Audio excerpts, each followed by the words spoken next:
Yogena chittasya padena vajam malam sarirasya cha vaidyagena yopakarotam pravaram muninam Patanjalim pranjaliranatosmi Sudve Patanjalim vyasam shankaram cha manitrayam kartra sutrasya bhashyasya krimat vivaranasya cha. So we are reopening the class.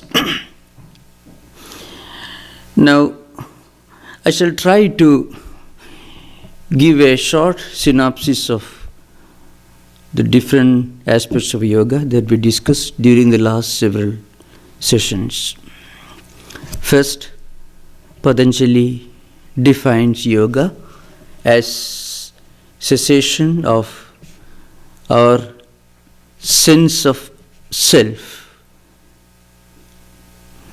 misidentifying itself with different objects, different modifications associated with different momentary experiences. See, when we see an object, we identify ourselves with that object through subject-object relationship, through seer-seen relationship. We are the experiencer and something else is the object of experience. When we see an object, what happens? The mind itself takes the form of that object. If you have any doubt, you can take this example. Suppose you see a picture in the morning and you closely observe that picture. In the evening, or maybe after 10 years, if you are a painter, you will be able to visualize, re-experience seeing that picture in front of you. That's why great painters are able to paint pictures. So musicians, when you learn music, we listen to a music when the teacher teaches, and then in the evening we try to sing that again. Now what is happening? When we see an object, our mind takes the form of that object. And when that memory returns to our mind, again mind goes back to that stage where it identified itself with the object it sees. So every time when we encounter some experience outside, when the eyes, ears, sense of touch, sense of smell, or any of these 5 senses of perception come in contact with different objects of experience in the external world, what happens? They give rise to so many modifications, and then we identify our own personality in connection with that experience. So all these experiences create a modification, and our mind stuff becomes a bundle of modifications. Now, the purpose of yoga, according to Patanjali's system, is to put a stop to this misidentification. And this is possible only when we make a close study of the nature of modifications in our mind. For this, Patanjali gives a very scientific and rational analysis of the functions of human mind. One of his greatest contribution to modern psychology is the analysis of how the mind reacts to different experiences. When mind encounters an experience, it creates a modification called Vritti, which later becomes a potential characteristic which is called samskara, and our mind is full of these accumulated samskaras that we have encountered in this life and innumerable previous life. So these tendencies, modifications, become samskaras, and they become our characteristics, and gradually they prompt us to repeat the same action if the action is associated with a pleasant result, happy result. If the result is not happy, then our mind is forcibly turned away from that tendency. But the effect is the same.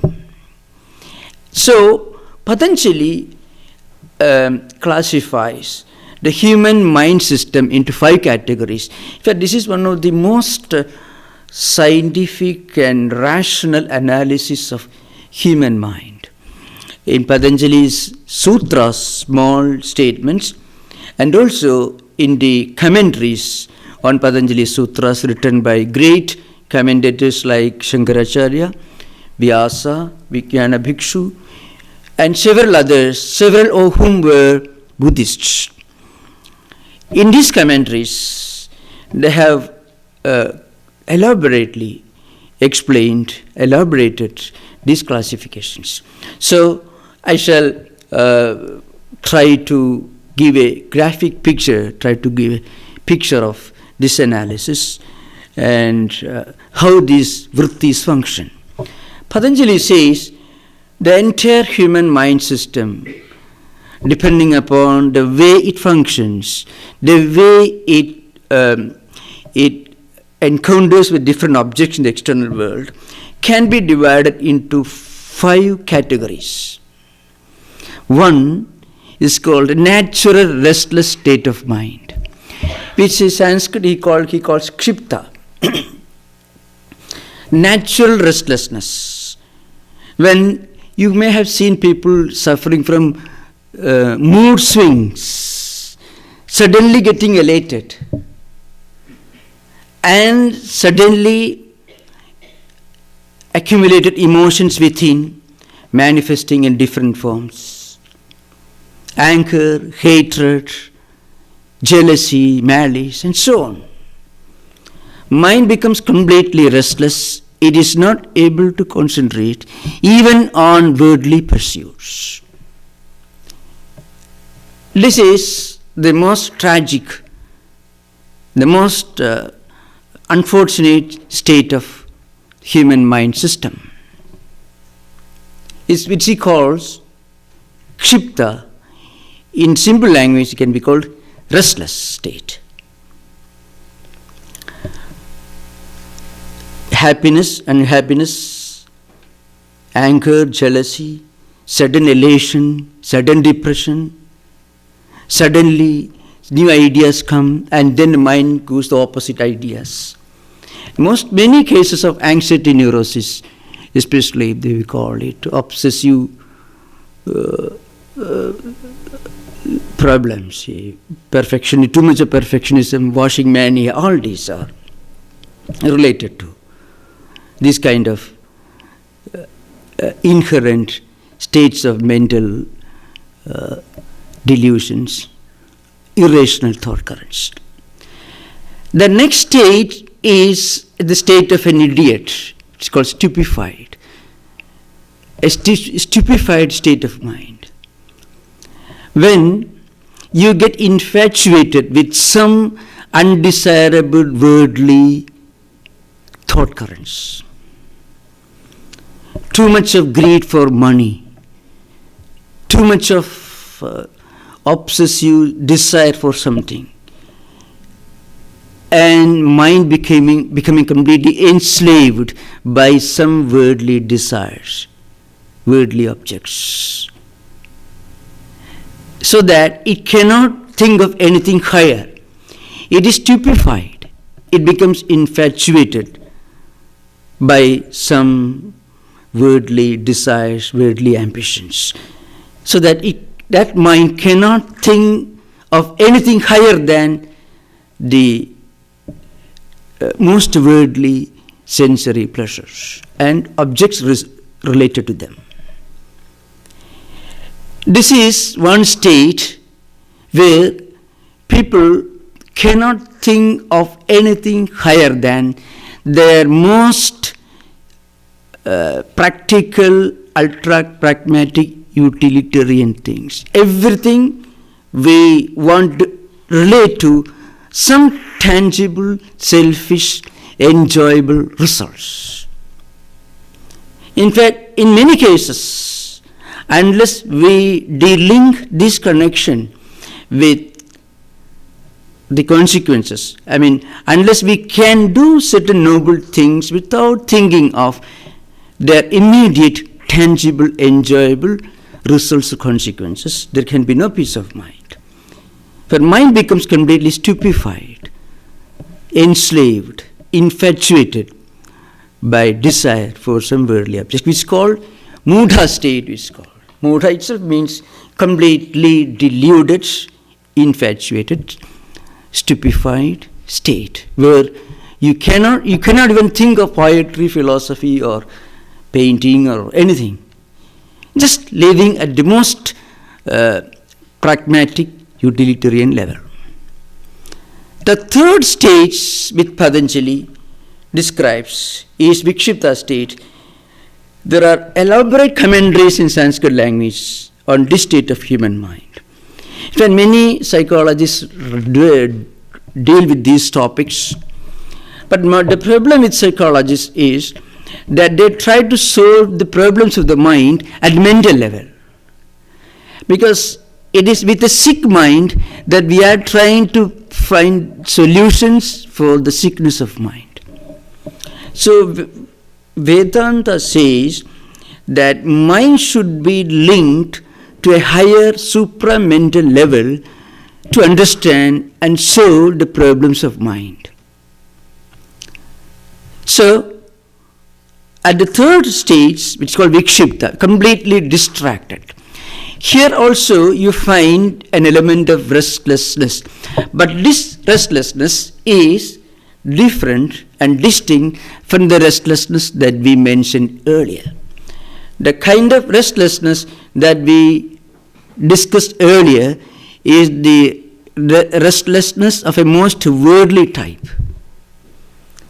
Jealousy, anger, malice, extreme liking for something, and it will be always related to extreme dislike for something else.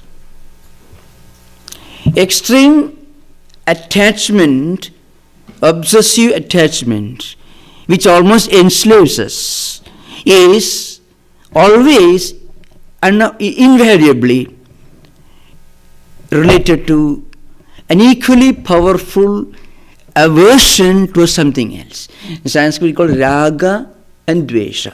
Raga is attachment, obsessive attachment, almost to the point of total enslavement of the mind to something. It is called raga. Its opposite is dvesha, aversion. You cannot be extremely, in almost an idiotic extent, be attached to something without foolishly being hostile to something else. Because mind doesn't function in a single track. Now, this is the state of the first condition, kshipta. We are now dealing with another kind of restlessness, which is called Viskhipta, distraction. Here, we get attracted towards a higher spiritual ideal, but we cannot stay there. It's like the pendulum of the clock that moves in one direction and then in the opposite direction. So, most spiritual seekers belong to this category. If you analyze why we are not able to keep our mind fixed on a spiritual idea, if we just look inward and try to analyze our own mind, we feel sometimes when we read a book, we listen to a lecture, when we listen to some devotional music, suddenly mind gets elated. Oh, wonderful. And then after some time, the mind goes to the opposite extreme. Here restlessness is there, but it is the restlessness that is similar to a pendulum of a clock that moves in the opposite directions. The first restlessness is complete dissipation of mental energy that we dealt with as the most tragic, most chaotic condition of human mind, which is called kshipta, or the state of total restlessness. Then the state of infatuation, stupefaction, mudha. The third stage of restlessness is called Viskhipta, where in Sanskrit language called Visheshena Kshiptam. It is distracted in a special way. It is suffering from restlessness, but restlessness of a special type, where we have had some encounter with a great spiritual idea. But that is not lasting, because after some time, the mind throws up some other contrary thought currents, which upset the equilibrium of the mind. So the pendulum of the clock has swung into one direction, then it starts swinging in the opposite direction. Most of the spiritual problems for spiritual seekers are related to this state of human mind, where we are somehow able to connect with the spiritual idea, but mind doesn't remain focused on that spiritual idea for a long time. Immediately the mind takes the opposite course. This is Viskhipta state. Now, the reason why our mind suddenly takes an opposite swing, it moves in the opposite direction, accumulated tendencies and impressions, lack of sincere faith, or it is sometimes called, Sri Ramakrishna uses one term, it's called Vyakulada, intense desire, where when a desire for some higher spiritual idea becomes intense and strong and focused. And again, Sri Ramakrishna uses another term, keeping the mind in a straight track. Sometimes inner deception, inner duplicity. We want to pretend to be spiritual. So their mind divides itself into different categories. So on one part of the mind wants to be spiritual, the other part of the mind wants to make a little money also, so by some means, by hook or crook. So there is a desire for spiritual growth, but there is also a desire for worldly pursuits. So there is a lack of one-pointedness. This is the cause of this distraction. It's called the third stage. The fourth stage of human mind, according to Patanjali, is a state of one-pointed concentration. Now one may ask the question, can our mind remain focused on one idea for a long time? This question is often raised in the commentaries. We already discussed two states of restlessness. The most primitive state of human mind, where restlessness due to anger, jealousy, aversion, malice, desire for worldly pleasures, and absolute complete lack of any higher desire in life. That's the first state of human mind, the most primitive state of restlessness, which is called Kshipta. The third stage is called Viskhipta, which is Visheshena Kshipta. Means it is distracted in a special way, where you have read some spiritual books, listened to some spiritual ideas, so mind has some attraction, some love for spiritual things, but then accumulated tendencies, impressions, not only accumulated in this life, but accumulated in innumerable previous life. They come back in torrents, and they completely upset the equilibrium of the mind. Third stage. So there is no continuity of thought. That's the problem of the third stage. In fourth stage, what happens? Your mind is focused, concentrated. It doesn't mean that mind remains inactive. The same spiritual idea continues to emerge and re-emerge in the mind. There is continuity of spiritual ideas flashing within our mind. This is the state of ekagra. It's called, it means the fourth state, the state of one-pointed concentration.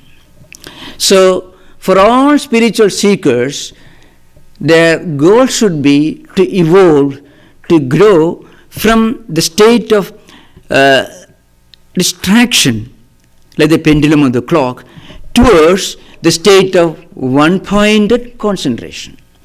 When conflicting thought currents, negative thought currents emerge in the mind, well, today I won't do that.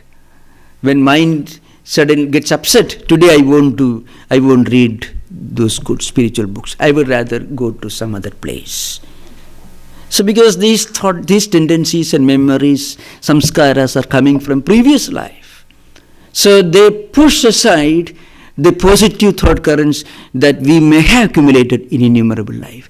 For some years, we read spiritual books, practiced meditation. So some samskaras are being created and stored up in the mind. But then, suddenly one day, mind takes an opposite swing. So Patanjali says, when such opposite thought currents emerge in the mind, we must think of its contrary thoughts. When desire for worldly pleasures come and upset the equilibrium of the mind, then we must think of the evil of going after worldly pleasures. That is a pratibhaksha badhena vitarka bhavanam. Patanjali says, when there is an object, when there is an obstacle in the form of contrary thought that emerges in the mind, it should be completely pushed aside by the opposite positive thought currents. In this way, there will be a continuity in positive thought currents. This is the fourth state that Patanjali speaks about. The fifth state is the goal of yoga, that is, the state where all thought currents completely stop, which means we become completely identified with the Supreme Reality. This is the ultimate purpose of yoga. Now, Patanjali says, this is how human mind works, depending upon the impressions, modifications, thought currents that emerge in the mind. All these are the result of our previous activities. Activities need not be physical activities. Thoughts, memory, dreams, a stray idea that emerges in the mind. All these can give birth to modifications. So, in the fifth sutra of the Patanjali's Yoga Sutra, the Samadhipada, second chapter, he says, remember, Patanjali, I have to say a few things about the structure of Patanjali's work. I've already explained this earlier. Patanjali's sutras are divided into 4 chapters. Altogether, there are 196 sutras. Sutras means small, pithy statements, not in full sentences. Sometimes there are full sentences, but mostly small, pithy statements. Total 196. In some books, 2 sutras are combined in one context, in which case you may call 195, divided into 4 chapters. The way in which the whole text is organized is somewhat different from practical path of spiritual practice. He first deals with samadhi, first chapter. In the second chapter, he deals with the results, the supernatural results, the consequences of the spiritual practices, sadhana pada. The third chapter deals with different characteristics. Fourth deal with liberation. So these are the 4 chapters. First chapter, Samadhipada, deals with samadhi, which is the supreme goal of yoga practice, which leads to liberation, that is kaivalya, which is described in the 4th chapter. The second chapter deals with the means, the different practices, different characteristics that we must slowly develop, the means, the methods of practice. The third chapter deals with the supernatural powers that may accrue as a result of this practice. Fourth chapter deals with kaivalya, which is called liberation. Now, in the first chapter, that is Samadhipada, the fifth sutra speaks about these modifications that emerge in the mind. Vrittaya, Panchatayaha, Klishta, Aklishtaha. Vrittis are fivefold. They may be helpful in spiritual life, they may not be helpful in spiritual life. Many vrittis are unhelpful. So if, Patanjali says, if some unnecessary or harmful thought currents emerge in the mind, we must remember they may be unhelpful. But there are many helpful vrittis also that we may have accumulated in the mind, which may re-emerge. These vrittis are divided into 5 categories. First category is a broad category dividing into helpful and unhelpful, painful and not painful. These 2 categories. Klishtaha, aklishtaha. Klishtaha means painful vrittis. Often we can find when we try to do something noble and good, suddenly a counter thought may emerge in the mind, which may prompt us to withdraw from doing that noble, desirable thing. It may not necessarily be counter thoughts. These thoughts may come from a different person. That also, ideas, thought currents. Of course, they are subjective, but the subjective thought currents may be produced through interaction with a person, an external agency, with whom, if we have any interaction, that encounter with the undesirable person may produce a contrary, a negative modification vritti in our mind, which may be undesirable, unhelpful. That's the idea behind. So, total there are 5 categories. Pratyaksha, Anumana, Agamaha, Pramanani. So before that he is in the 6th sutra, Pramana Vibhare Vigalpa Nidra Smrteka. First there are some vrittis which are valid. For example, you see something in front of you, which is totally valid. We see an object in front of you. That object, that visual experience could produce vrittis. Some of them may be helpful, klishta, some of them may be painful, klishta. So, the reason why Patanjali gives such a detailed analysis of the internal modifications that we may experience in our encounter with the external world is, if we know them, we will be able to be on our guard. If a negative thought currents come, then if we study Patanjali Sutra properly, we may be able to understand this is the negative thought current that Patanjali speaks about. Or if you get these negative thought currents through conversation with a person who may put a negative idea in your brain, then also you will be able to be on your guard. Well, this is not the right kind of idea that I must have. I must discard them. One of our great Swamis, senior Swamijis, used a term called filtering mechanism. If you study Patanjali Sutras properly, you will be able to evolve a kind of internal filtering mechanism, which filters away all undesirable thought currents, impressions, which may be harmful for our mind.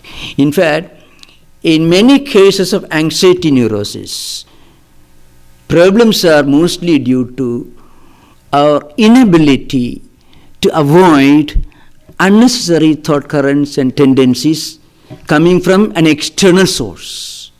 You could be reading a book, it may be interacting with a person who may be the source of negative ideas and thought currents. So, the first type is pratyaksha. Pratyaksha means direct perception. When you see an object, or when you hear the sound of an object by which you come to know of the existence of an object that produces the sound, or when you come to know the existence of a flower by smelling that, because these are all different senses of perception. All these can create vrittis, modifications. So, one is pratyaksha. Anumana means here inference. When we try to understand something on the basis of a previous experience, through the analysis of cause and effect relationship, it is called inference. Or when we read a book, that also can be a source of vritti. So from all these, different modifications may emerge in the mind. Now, these are all different sources of valid, dependable knowledge. Now, there is a reason why Patanjali uses this particular pramana. Pramana means valid source of knowledge in epistemology. Valid source of knowledge. Direct perception, inference, comparison, presumption, or verbal testimony, or absence. All these are different sources of information, understanding in epistemology, theory of knowledge. They are all valid knowledge. But then there is another kind of knowledge, another kind of vritti which may come, which may emerge in the mind. Even when you hear or when you read about something which doesn't exist, then also it could create an impact on the mind, thought currents. So that's called Viparya. I have dealt with these subjects, so I will go rather fast to give a short, brief analysis of all this. I have discussed all these things much earlier. Verbal delusion. This also can be possible. So, again, sleep. Sleep also can be sleep, dreams, and memory. All these can give birth to different modifications. Often when we study our mind, when we find that we are fighting against an invisible adversary whom we cannot see, but who is a very real opponent, adversary, like a dead wall, we cannot, there is always a conflict between what we would like to do and what we are able to do. A conflict between mind and intellect. Then we can appreciate the scientific rationale of this analysis. Patanjali says dreams, sleep, memory, reading of books, interaction with people, different experiences involving mind and any or all of the five senses of perception can create a mental ripple, a vritti, a modification in the mind. It doesn't mean that we must be always watching what is happening in our mind. Later Patanjali will tell you. Instead of keeping a close watch on our mind, what we must do, we must focus the mind towards a higher ideal. Then mind will naturally withdraw from undesirable thought currents. For that, the commentators say that we must sublimate our focus, we must sublimate our desire. There is an interesting description of the rationality of restlessness in one of the commentaries. Psychologically, is a great insight that we see in this recommendation. See, we all become restless. Now, can we become restless for something higher, something noble? Can we sublimate, elevate our desire, refine and purify our desire from a lower to a higher level? That is the first step towards yoga. These ideas are again explained in the next chapter. So, we already dealt with two types of restlessness. Klishta state and then, Kshipta state and Viskhipta state.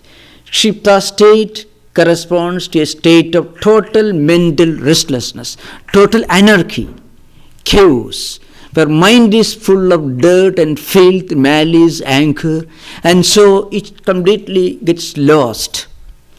Next stage, what happens? The mudha state, mind gets infatuated towards some worldly desires, worldly objects, as it tries to run away from this chaotic state of restlessness. In the third state, you are trying to sublimate this restlessness. You are trying to become restless for something higher, not for money, wealth, or worldly pursuits, trying to be restless for a higher spiritual goal. In fact, that is the first stepping stone towards yoga. That's why the third stage is very important, Vikshipta stage, where you are already connected to some spiritual idea, but you are not able to stay there. Suddenly the pendulum moves back and moves in the opposite direction. Want to meditate, want to do something wonderful. Then after some time, maybe next day, oh, these are all worthless things, I will move in the opposite directions. Why? Because the mind is full of thought currents that we have accumulated in this life, so next life. There are wonderful ideas, wonderful samskaras, wonderful tendencies in the mind. If we associate with people who invoke those wonderful tendencies that we have accumulated in the mind, then we are able to do great things, good things. But if we associate with ideas that may indirectly invoke the re-emergence of undesirable thought currents that are accumulated in this mighty bag which is called mind, then undesirable thought currents also re-emerge. Then we decide, today I don't meditate, these are all worthless, useless, all these things. Something like that. So, that's a state of Vikshipta state. At this state, the commentators give one very interesting recommendation. Try to sublimate your desire. Try to sublimate, elevate, purify restlessness. So Sri Ramakrishna says, be restless for God, because you are always living in a state of mind of God. Be restless for something higher, noble, something pure, something spiritual. Otherwise, you will be restless for something much worse. Mind will not remain, mind will be restless. So, let this restlessness be diverted towards something creative, constructive, spiritual. Otherwise, the mind will remain restless for something nasty and undesirable. So, now in the 12th sutra, Patanjali gives a solution to this problem. How to purify, sublimate these tendencies. Abhyasa Vairagya Abhyam Tad Nirodhaka. How to stop this modification, this mind stuff misidentifying itself with different modifications that emerge in the mind. When something unpleasant happens, we think we are nothing but just a helpless human being who is experiencing this undesirable thing. So we become miserable. In Vedantic tradition, we must try to counter this by trying to focus on the idea that we are Atman, we are not the physical or psychological or mental mechanism, we are an omnipresent or pervading reality. That's a Vedantic approach. Of course, I didn't go to these details. Today, before concluding, I will just, before going ahead with the 12th Sutra, a few words I must say by way of introduction. There are different types of yoga. What we are dealing with now is Patanjali's system of yoga in the light of Vedanta. Because Patanjali's system of yoga is related to Sankhya philosophy, where you meditate on an object.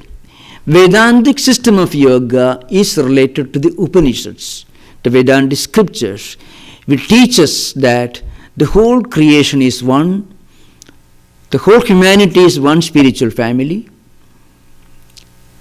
Man in his true nature is an omnipotent, omnipresent, immanent spiritual reality. This is the high universalistic, humanistic spiritual philosophy of Vedanta. Patanjali's system doesn't contain a strong ontological or metaphysical doctrine. It is essentially a psychological study of human mind, so that we can keep our mind in a state of complete tranquility and calmness. And as for the physical yoga that you hear so much about these days, it is called Hatha Yoga, which belongs to a different sampradaya called Nath Sampradaya. Gorakhnath and Matsyendranath, two great teachers who propagated this sampradaya, which is not really directly related to Vedanta or Patanjali system, but then Patanjali refers to that only in a very brief way, only one sutra. So then there is Tantric Yoga, where you hear about Kundalini Yoga and so on. I didn't deal with these topics earlier because we are going to deal with these topics in the next chapter, when we discuss the next chapter. So now we didn't have class for almost a month. So if you would like to recapitulate, we can discuss. We have about 10 minutes for discussion, 10-15 minutes for discussion. You can raise questions and we can discuss the matter in this class. Okay.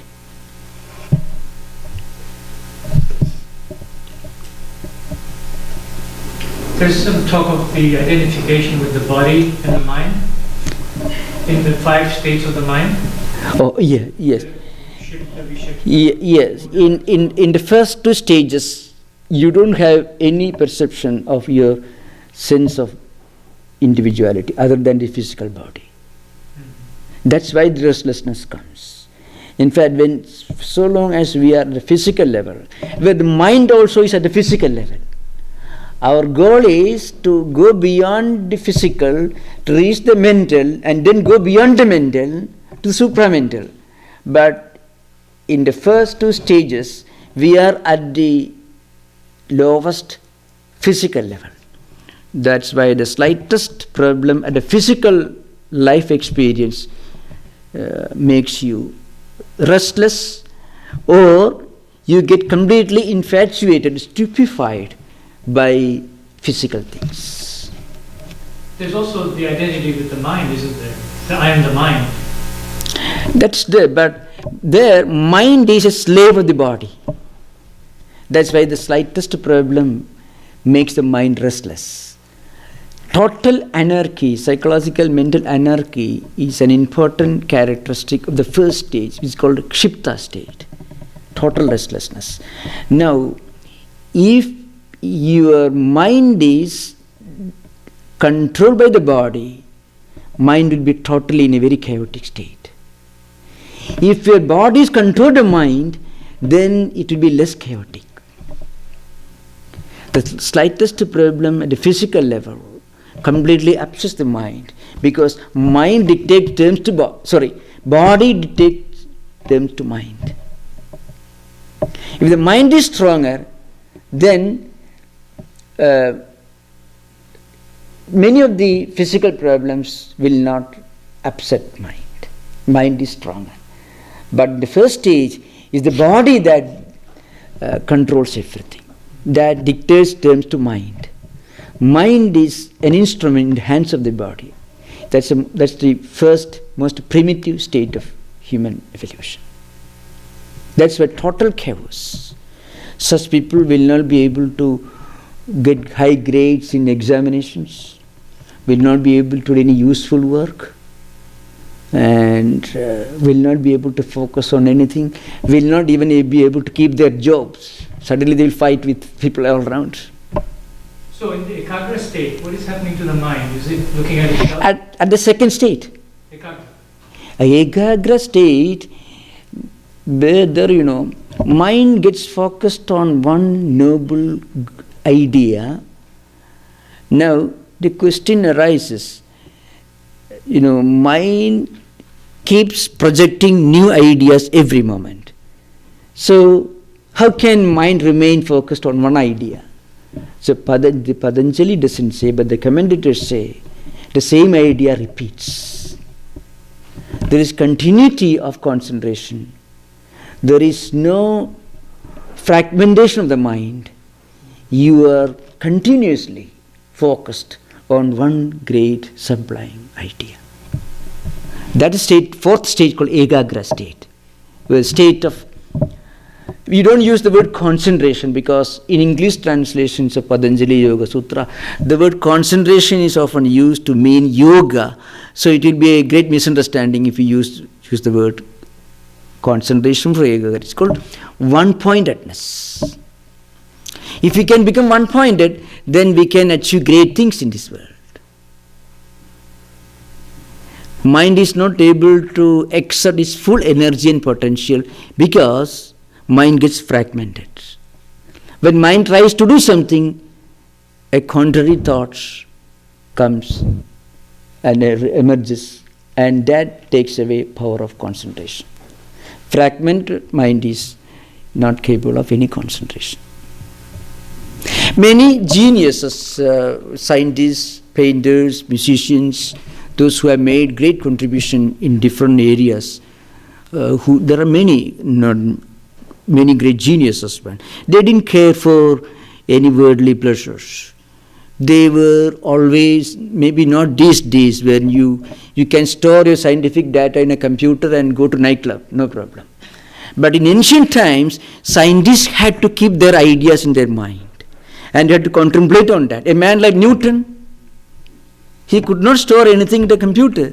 So the man almost became insane in a higher sense. He could not think of anything other than his scientific ideas.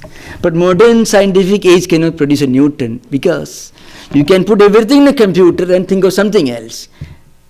So some of the great painters, musicians, geniuses must have reached a very high level of the fourth stage of concentration, called one-pointedness. So ekagra state. Eka means one, agra means the point of a spear. That's called agra, point of a spear or a needle. So their mind was very sharp. It went straight to the subject and nowhere else, hitting the bullseye, so to speak. So that state could produce many outstanding discoveries in science, in mysticism, in poetry, in philosophy, in many other areas, where you forget everything else. You identify yourself with what you are doing. Maybe music, it may be meditation, it could be like that. But it need not always be a very spiritual thing, but it is certainly a very high state of one-pointedness. Because after that, they may not be able to reach at that state. But still, the level of one-pointedness is very much essential to achieve anything in the intellectual level. Otherwise, it's not possible. Any other subject? I have a question about the language that we see. It's hard to tell from translation whether the sutras as compressed text, compressed expression, are poetic, or is the language intended more to build a scientific system? Is it more prose or poetry? Patanjali's sutras can be fully understood. All the implications could be understood only in the light of the commentaries. So most of the modern translations are based on an interpretation of the sutras as given in these commentaries. Because the 196 small pithy statements, that's what, just a few pages, that's what Patanjali Yoga Sutra is all about, in fact. So the description of mind into these 5 states, Kshipta, Mudha, Vikshipta, Ekagra and Niruddha, are not given in the sutra literature. But there are elaborate commentaries written originally in Sanskrit. Some of them are translated in English. Many of them are translated in English. But the problem is literal translations won't be of much help, because they almost try to translate Sanskrit words literally. And without a proper interpretation, it may not be able to fully understand these things. It's called. But isn't there a structure, like there are groups of sutras? The first 5 sutras, for example. The first 5 is the first sutra deals with now Vyadha Yoga Anushasana. Now we start this yoga. Yoga Chitta Vritti Nirodha. This is a definition of yoga. And then Tadadashtu Surubhi Avasthanam. Vrittis. Unless you reach the yoga state, you always identify the different vrittis. When you reach the yoga state, Drashtu Surubhi Avasthanam, the scene get completely immersed in the seer. Now, these terms may not make much sense unless it is explained by somebody. Its greatest contribution and relevance in modern times is that it makes a clear distinction between the mental, the psychological ideas that emerge in our mind and their formation into tendencies and potentialities called samskara. See, look at this cycle. Whatever we do, whatever we experience mentally, verbally, physically, in whatever way, all this will create a modification in the mind. Is it obvious? That Jung and Adler all will accept. Okay. But then these tendencies together configure and form a strong potency, which is called samskara, which may re-emerge again, if not in this life, after 100 lives. So, if you are reading Patanjali Yoga Sutra today, if you are able to meditate and if you are able to enjoy spiritual life, it's maybe because we have been working hard not only in this life, maybe hundreds of years back. See, there is an interesting sutra in Patanjali system. Satu Dirghkala Nairandarya Satkara Asevido Dridhabhumi. Psychologically, it is supposed to be very, very, very important, very relevant sutra. It means this: if we want to practice yoga, meditation, spirituality, you must do it continuously without a break. Nairandarya means like oil that you pour oil into from one bottle to another bottle. There will be no break. If you pour water, there could be break. If you pour oil, it will remain. So Nairandarya means in unbroken succession without any break, in total continuity. And you should be able to do it for a long time. Now, if you want to do something continuously for a long time, there is an important psychological need. You should love doing that. You should love doing. The satkara means you should honor it, means you should respect it. Unless you love meditation, you can't sit for a long time. I've seen in Hatha Yoga classes, they sit straight, but only 1 second they fall down. I mean, the muscles, they flex their muscles and sit straight, and then head goes down this way, that way. Because mind should be focused on something which goes beyond the body. The mind should be taken away and above the body level. Otherwise, you will not be able to keep the body intact. Because the slightest problem at the bodily level will disturb the bodily posture. So, mind should be able to go beyond the body. Because the problems of the mind are sought to be solved by Patanjali at the spiritual level, not the mental level. If you want to solve the problems of the mind, mental level, you are trying to solve the problems of a sick mind with a sick mind. So mind should be linked, attached, connected to a higher spiritual entity. Then mind remains calm. So the problems of the mind are solved at the supra-mental level by Patanjali. That's the idea behind. So, see, this is psychologically very, very, very obvious. If you want to do something for a long time, continuously, and if you hate it, you cannot do it. So you should respect it. Satkara means you should honor it. That's the idea. So many interesting, see, if you tell students, for example, well, I can't study, it means he is not interested in studying, or she. If a person say, I am not interested in studies, it means he is interested in watching something else.